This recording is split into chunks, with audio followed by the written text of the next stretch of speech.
안녕하세요. 사연을 부탁해입니다. 오늘의 사연을 소개하겠습니다. 남편과 저는 20대 후반에 결혼을 했습니다.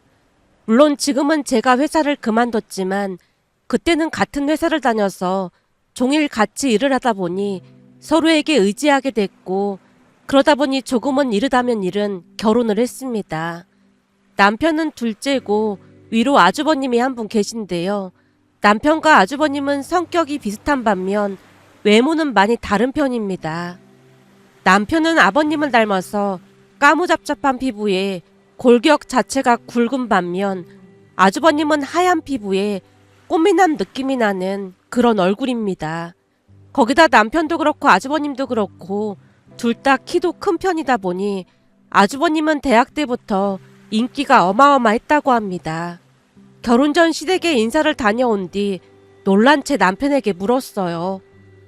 둘이 형제인데 많이 다른 것 같아. 형은 엄마를 닮았고 나는 아버지를 닮았거든.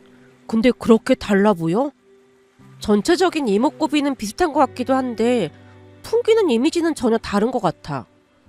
아무래도 우리 형이 훨씬 더 잘생겼지. 그동안 아주버님한테 치이면서 살았던 모양으로 남편이 약간은 씁쓸한 표정으로 물었습니다.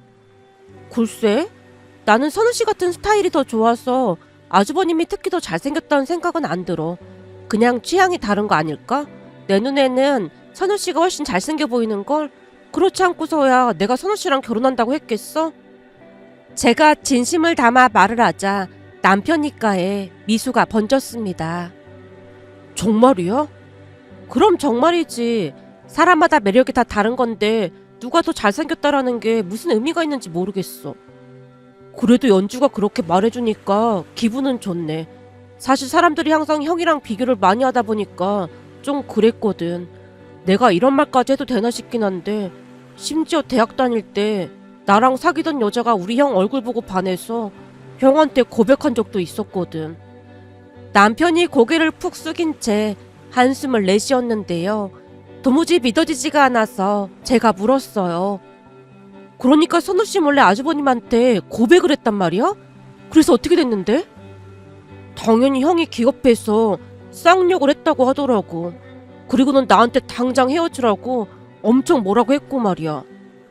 진짜 세상에 별의별 사람이 다 있네. 대단하다. 그럼 아주버님은 여자들한테 인기가 많아서 많이 사귀고 그랬겠네? 오히려 그 반대야. 우리 형이야말로 지금껏 모태솔로야. 남편 입에서 모태솔로라는 말이 새어나왔기에 제가 눈을 동그랗게 뜨고 물었습니다. 에이, 인기가 그렇게나 많은데 모태솔로라니 거짓말이지? 사실이야. 그렇잖아도 나도 궁금해서 언젠가 한번 형한테 물어본 적이 있는데 진실된 사람을 못 만났거나 뭐래나 그러더라고. 진실된 사람? 형은 외모나 그런 것보다는 당차고 진실된 사람이 좋더나 봐. 근데 그런 여자를 아직까지 못 만났고 말이야. 지금도 좋다고 따라다니는 여자는 많은가 보던데 눈길 한 번 안 주더라고. 남편 말을 믿기 어려웠기에 그냥 한 귀로 듣고 한 귀로 흘러버리고 말았는데요. 결혼하고 보니 아주버님이 모태솔로라는 말은 사실이었습니다.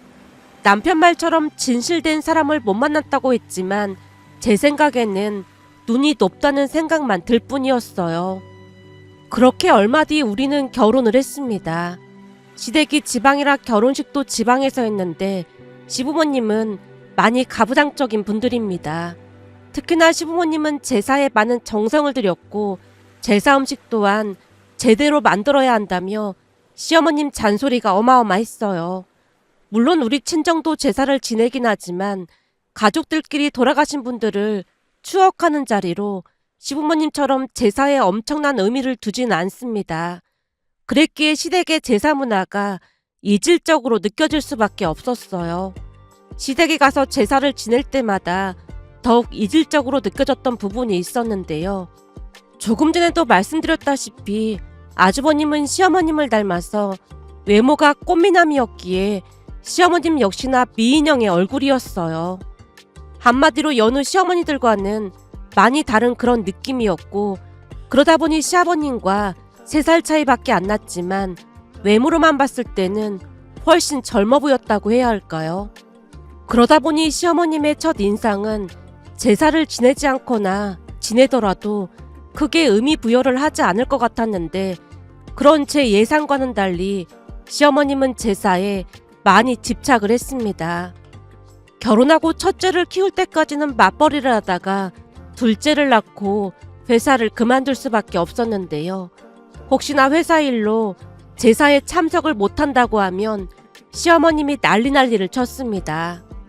시어머님에게 몇 번 야단을 맞다 보니 나중에는 저 또한 제사에 심혈을 기울일 수밖에 없었어요. 시댁이 지방이다 보니 제사 포함 몇 번 있는 행사만 잘 참석하면 시어머님과 딱히 부딪히는 일은 없었으니까요. 어느 날은 제사에 참석하기 위해 다 모인 자리에서 30살 중반이 되도록 결혼을 하고 있지 않던 아주버님에게 시어머님이 걱정스레 말을 꺼냈습니다. 민우, 너는 언제까지 그러고 살 참이야? 그러고 살다니요? 지금 그걸 몰라서 묻는 거야? 얼굴이 못난 얼굴도 아니고 그 잘생긴 얼굴에 왜 결혼을 못하고 있냔 말이야. 엄마 말처럼 이 얼굴 때문에 결혼을 못하고 있는 거잖아요. 얘가 잘생긴 얼굴을 가지고 그게 무슨 소리야? 그러니까요. 제 얼굴이 너무 튀다 보니까 여자들이 제 얼굴만 보고 좋다고 하잖아요. 그러다 보니 괜찮은 사람을 아직 못 찾았어요. 저도 재수씨처럼 속이 꽉 찬 사람을 만나서 결혼하고 싶거든요. 순간 아주버님 말에 깜짝 놀란 채 시어머님 눈치만 보고 있었는데요. 그동안 시어머님한테 야단도 많이 맞으면서 일을 배우기도 했고, 그러는 동안 칭찬을 거의 들어본 적이 없었기에 시어머님이 저를 좋아하지 않는다는 것을 내심 알고 있었거든요. 그 와중에 아주버님이 갑자기 제 칭찬을 했으니 제 딴에는 많이 놀랄 수밖에요. 제가 얼떨떨한 표정으로 시어머님 눈치만 보고 있자 시어머님이 제 눈을 피한 채 조용히 대답했습니다. 하긴 우리 둘째가 요즘 애들 같지 않고 속이 꽉 차긴 했지. 제 말이 그 말이에요. 근데 주변에는 온통 속이 빈 사람들이 너무 많은 것 같아요. 그래도 사람을 만나봐야 어떤 사람인지 알 수 있을 거 아니야. 그냥 겉모습만 보고 판단하는 것도 좀 그렇잖니. 그냥 딱 보면 어떤 사람인지 아는데 만나봐야 뭐 하겠어요. 선우랑 재수씨처럼 서로 위해주고 대화도 잘 통하는 그런 사람이랑 결혼하고 싶어요. 집신도 제 짝이 있다고 하던데 언젠가는 나타나지 않겠어요? 그러니까 너무 결혼하지 마세요. 요즘 보니까 주변에 이혼하는 사람도 많던데 그게 다 순간만 좋다고 결혼해서 그런 거라니까요. 평생을 함께할 사람인데 당연히 신중하고 또 신중해야죠.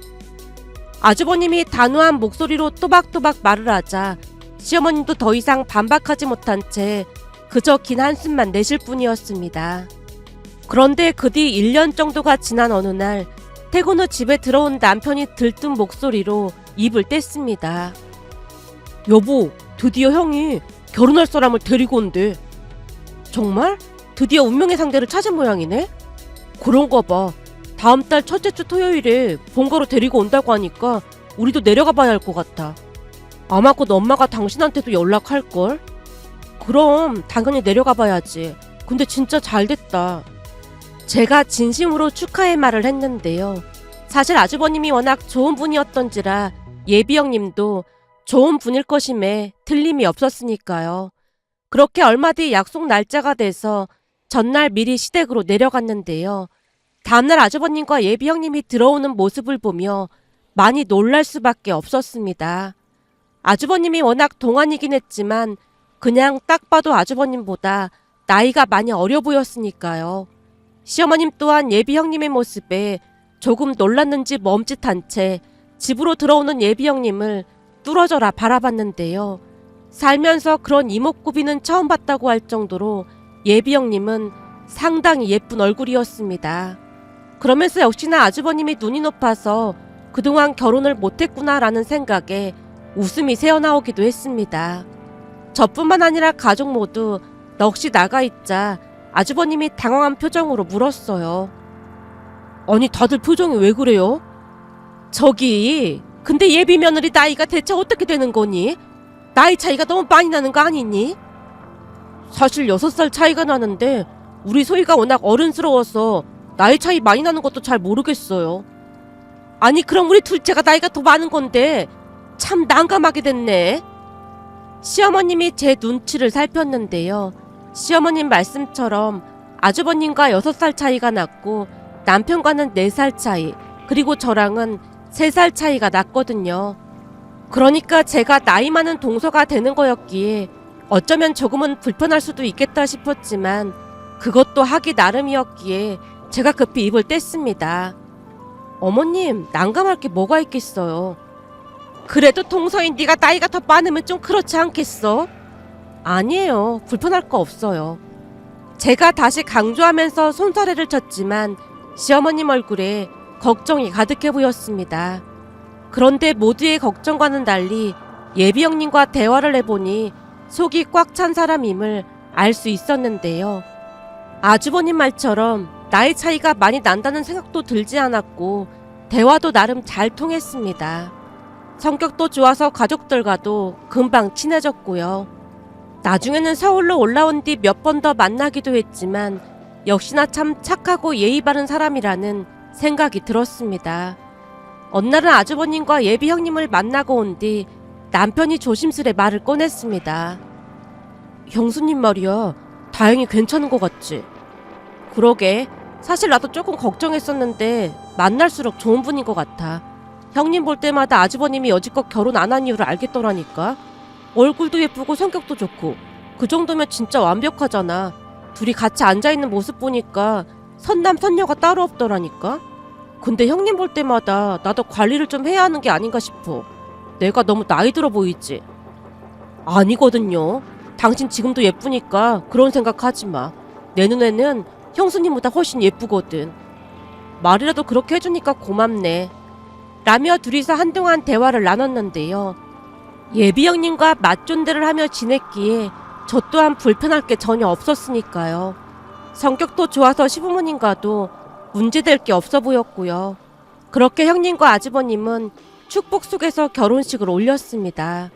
결혼식 날 두 사람의 아름다운 모습을 보고 다들 입을 다물지 못했으니까요. 특히나 순백의 웨딩드레스를 입은 형님의 모습은 하늘에서 천사가 내려온 듯한 느낌마저 들었습니다. 결국 결혼식이 끝나고 난 뒤 친척 한 분이 시어머님에게 질투 어린 말을 건넸어요. 내가 지금껏 결혼식을 그렇게나 많이 다녀봤는데 진짜 선남 선녀가 따로 없네. 특히나 맏며느리가 어쩜 그리도 예쁠 수가 있어.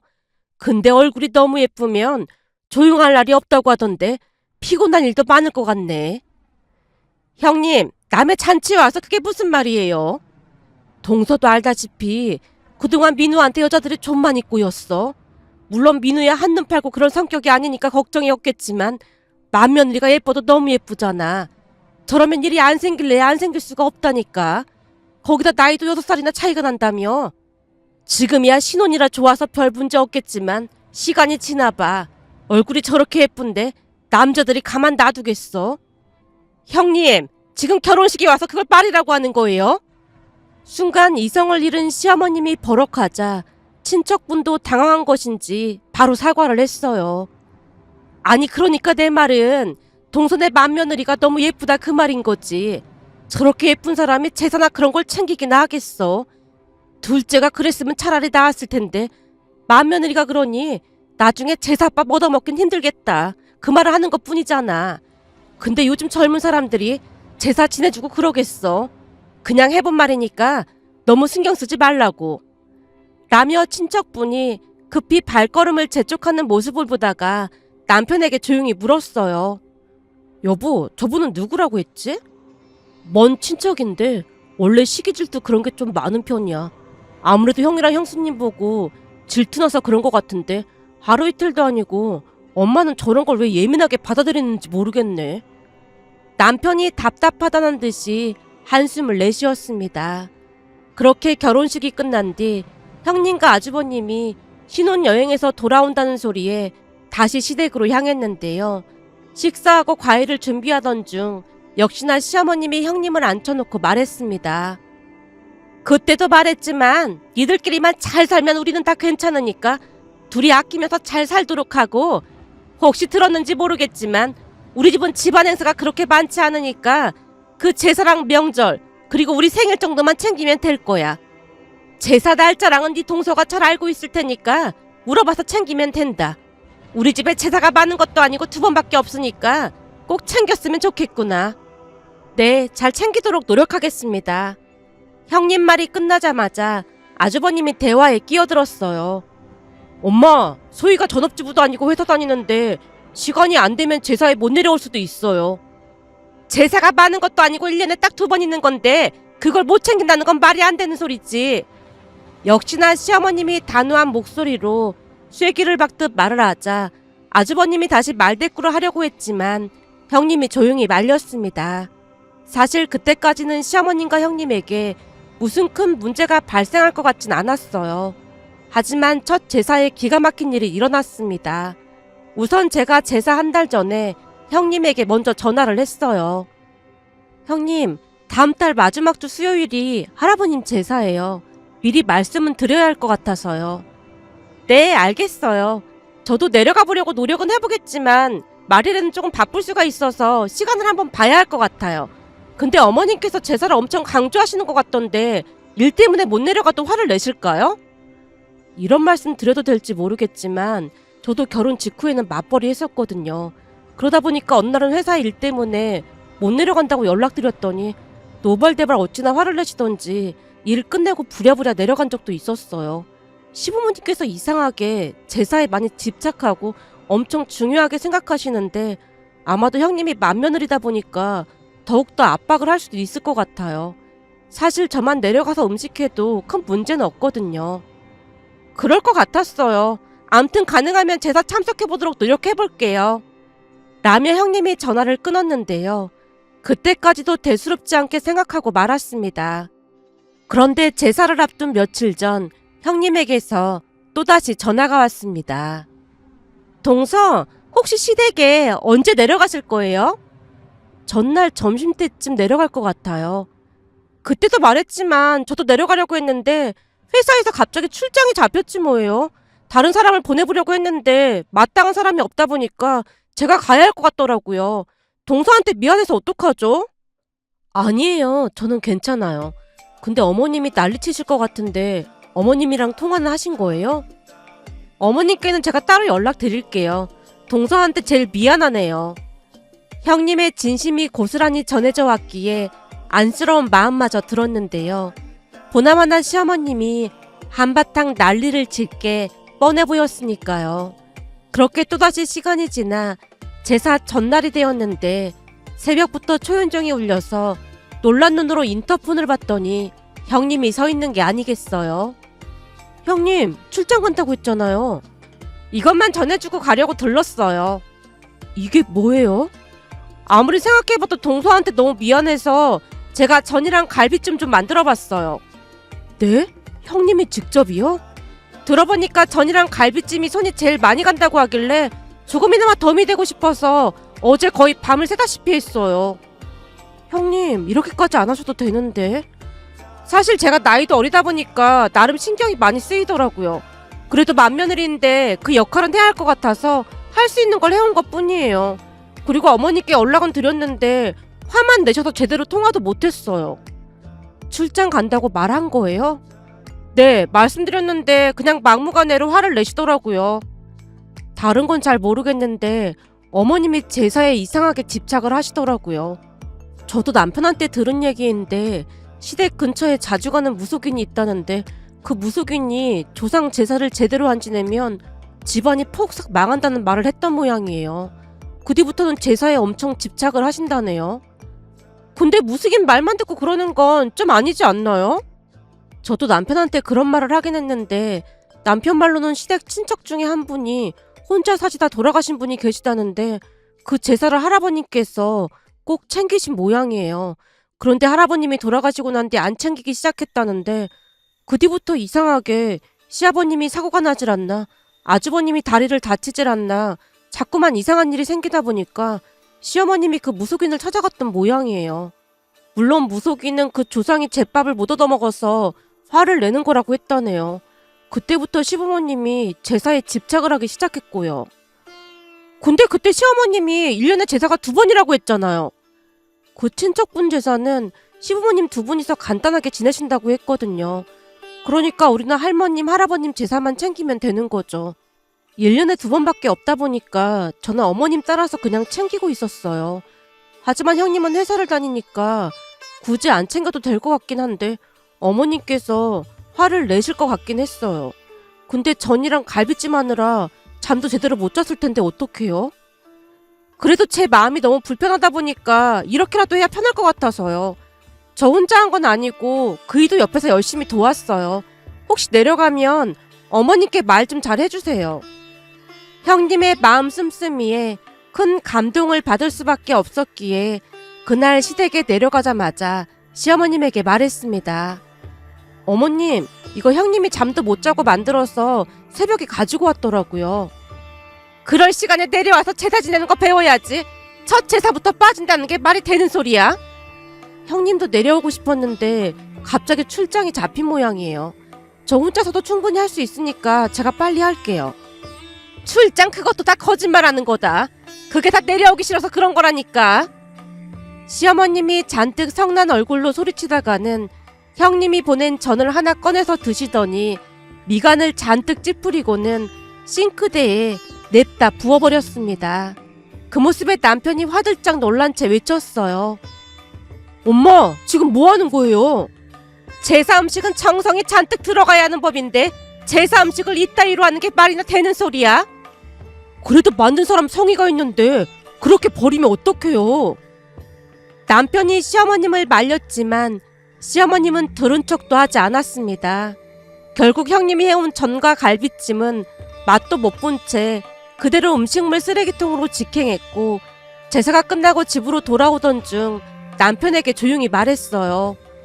여보, 형님이 주신 전이랑 갈비찜 어머님이 버리셨잖아. 그거 아주버님한테 절대 말하지 마. 알면 엄청 기분 나쁠 거야. 당연하지. 근데 내가 보기엔 엄마가 너무 심했어. 나중에 형수님한테 된통 당하지 않을까 몰라.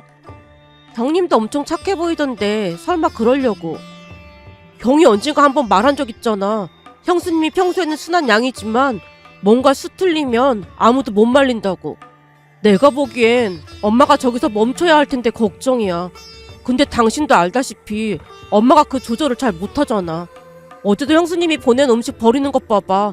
아마도 곧 폭풍우가 몰아칠지도 몰라. 남편이 어찌나 심각한 표정으로 말을 하던지 더 이상 대꾸하지 않았습니다.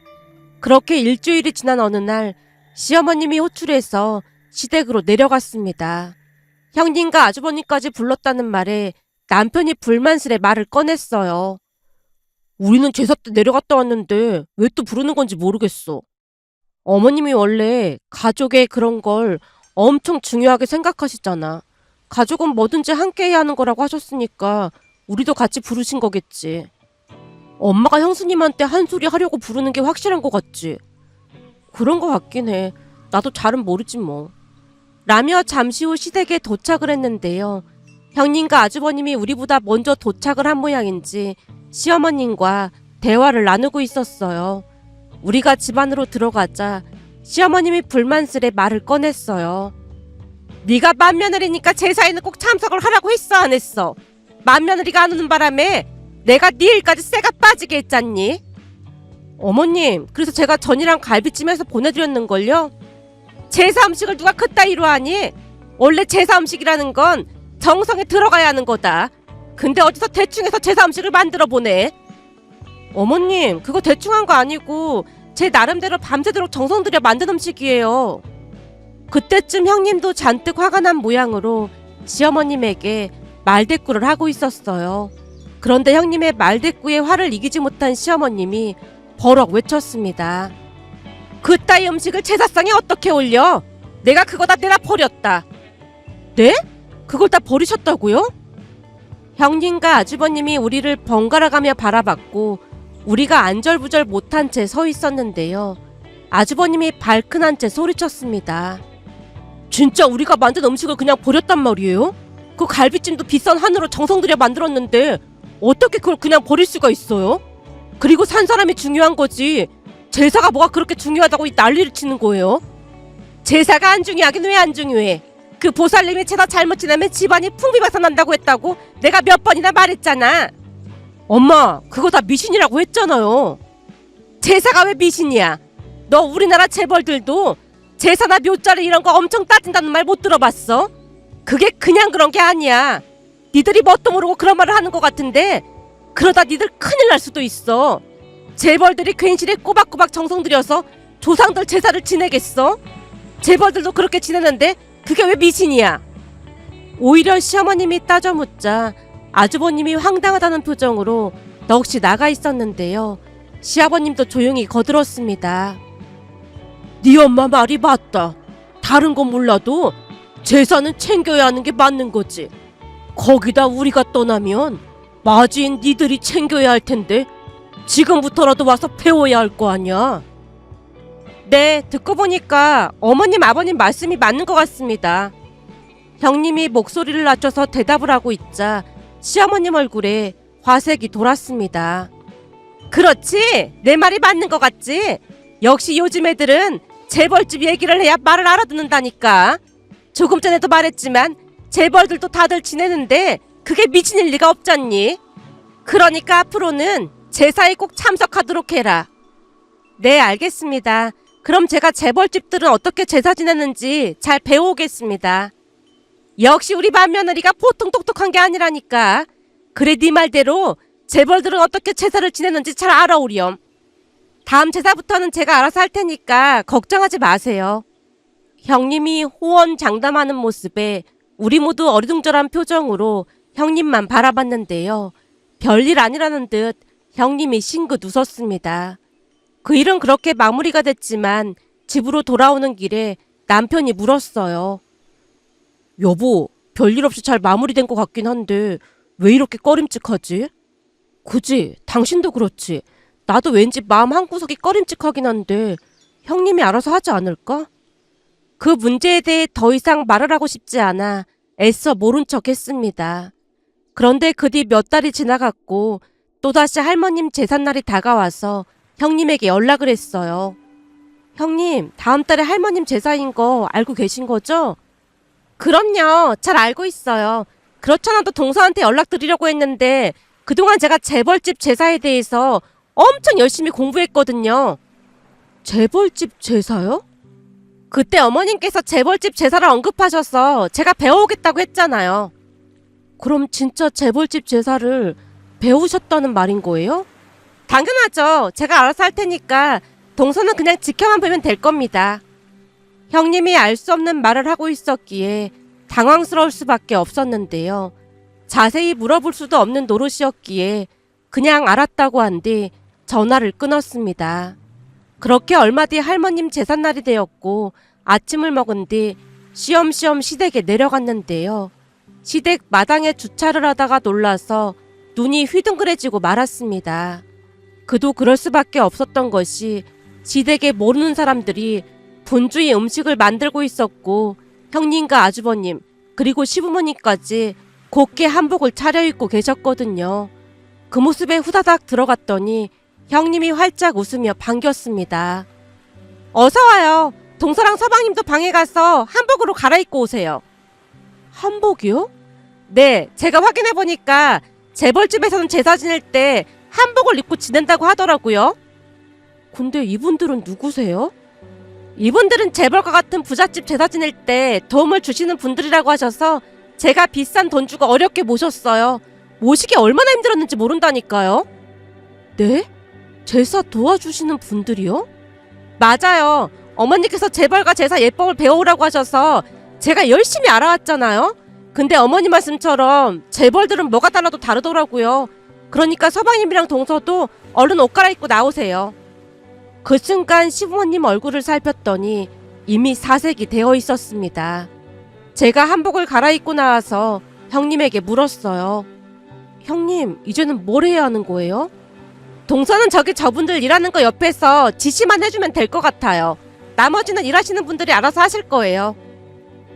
그래도 뭐라도 해야 하지 않을까요? 제가 그것도 알아봤더니 재벌가에서는 며느리들한테 일을 시키거나 하지도 않고 지금처럼 일하시는 분들에게 전적으로 맡긴다고 하더라고요. 그러니까 우리는 물어보는 거에 지시만 하면 될 것 같아요. 어머님께서 전체적으로 총괄을 맡아주실 거예요. 그렇죠, 어머님? 그렇긴 한데 이건 너무 심한 거 아니니? 심하다니요? 어머니께서 제사가 엄청 중요하다고 재벌과 제사를 배워오라고 하셨잖아요. 매년 이렇게 제사 지내면 돌아가신 할머님 할아버님께서 후손들의 정성이 갸륵하다고 만복을 내려주시지 않겠어요? 이렇게 한 몇 년만 지내면 우리도 재벌 되는 거 순식간이라니까요. 아무리 그래도 우리가 지금 재벌도 아닌데 이렇게 많은 사람들을 쓸 게 뭐가 있어. 그리고 이 재료값이 다 얼마인 거니? 조상님 제사인데 당연히 예를 갖춰서 최선을 다해야 하는 게 맞는 거죠. 두 분은 그냥 재벌될 생각만 하고 계시면 됩니다. 형님이 의기양양한 표정으로 말을 하면 할수록 시부모님 표정이 말이 아니었는데요. 시어머님은 혼이 반쯤 나가 있는 모습이었다고 해야 할까요? 그렇게 잠시 후 예법에 맞춰서 제사를 지냈고 일하는 분들이 설거지까지 전부 한 뒤 돌아가자마자 형님이 시어머님에게 청구서를 들이밀었습니다. 어머님, 우선 일하신 분들 일당이랑 재료값은 제 돈으로 계산했으니까 어머니께서 제 통장에 다시 입금해 주시면 될 것 같습니다. 뭐? 이 돈을 전부 달라는 말인 거야? 당연하죠. 제가 알아봤더니 재벌가에서는 시부모님이 모든 제사 비용을 내는 건 물론이고 며느리들 수고했다고 용돈도 몇백만 원씩 준다고 하더라고요. 그치만 우리는 아직 재벌은 아니니까 동서랑 저한테 용돈까지는 주실 필요 없을 것 같고 오늘 일한 사람들 일당이랑 재료값만 보내주시면 될 것 같습니다. 내가 사람을 부르라고 한 것도 아니고 네가 불렀으면서 왜 우리한테 돈을 내라 말아야? 어머님, 그 보살님의 제사는 정성을 들여서 지내라고 했다면서요. 그래서 어머니께서 저한테 재벌과 제사를 공부해 오라고 하셨고요. 열심히 공부해서 그렇게 한 건데 왜 화를 내시는 거예요? 회사까지 다니면서 어머님 말씀 받들고자 정말 열심히 알아본 건데 제 성의도 무시하시고 정말 너무하세요. 형님이 눈물까지 글썽이고 있자 아주버님이 끼어들었습니다. 엄마, 맏며느리가 이거 알아보느라고 얼마나 고생을 했는지 모르죠? 여기저기 물어보고 잡지사 기자한테까지 찾아가서 어려운 정보 알아낸 거예요. 그런 사람한테 엄마가 그런 식으로 말하면 어떡해요? 그러니까 우리가 평생 재벌이 못 되는 거 아니겠어요? 거참 미치겠네. 알았어. 내일 보내줄 테니까 그만들 좀 해. 시어머님이 잔뜩 화가 난 채 방으로 들어가 버렸습니다. 그리고 다음날 우리는 일찍 서울로 올라왔는데요. 너무나 궁금한 나머지 형님에게 전화를 해서 물었어요. 형님, 어머니께서 돈 보내셨어요? 네, 통장 입금된 거 확인했어요. 진짜요? 형님 진짜 대단하세요. 어떻게 그런 생각을 하신 거예요? 저는 그냥 어머님께서 제사에 너무 집착하시는 것 같길래 그런 것 뿐이에요. 거기다 불합리하다는 생각이 들어서 그랬던 것 뿐인데 사실 어머님께 돈을 받긴 했지만 나중에 돌려드릴 생각이에요. 근데 확실한 건 앞으로 제사 때문에 동서도 힘들게 하진 않을 거예요. 근데 그 재벌가가 그렇다는 건 진짜예요? 그거요? 사실은 저도 잘 몰라요. 그냥 어디선가 주워들은 얘기를 한 것뿐이에요. 진짜요?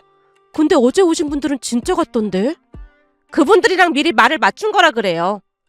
형님 진짜 대단하네요. 라며 제가 몇 번이나 감탄을 했는지 모른답니다. 그런데 형님의 방법이 통했던 것일까요? 그 뒤부터 시부모님이 더 이상 제사를 강요하지 않았습니다. 그렇다고 형님과 제가 제사를 모른 척했다는 말은 아닙니다. 다만 예전처럼 회사에 급한 일이 있든 말든 무조건 내려와서 제사를 지내라는 말은 더 이상 하지 않고 계신답니다. 며칠 전에도 시어머님에게서 전화가 왔는데요. 예, 다음 달 제사가 있는데 혹시 시간 괜찮니? 네, 저는 괜찮습니다. 그래? 아니 바쁘면 굳이 내려올 거 없고 시간 괜찮으면 내려오면 고맙고. 시어머님이 눈치를 보며 전화를 끊었습니다.